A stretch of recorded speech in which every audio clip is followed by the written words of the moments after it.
呢間係我哋樂高應戰專門店嘅第二間咧，已經第一間喺樂富坊開咗，咁我哋覺得喺九龍嗰間做得幾好，咁所以咧就喺香港島呢邊都開翻一間。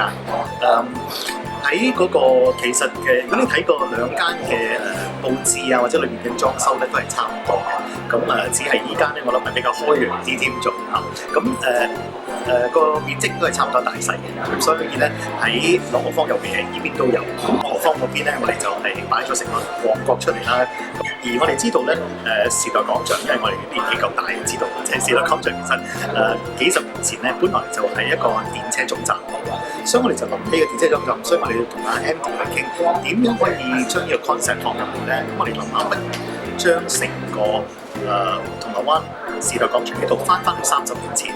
咁所以我諗啲細蚊仔又好，大人嚟睇又好啊，除咗好有趣之外咧，都可以有少少教育嘅意味啊。應該係今年年底咧，就會喺新城市廣場就會開第3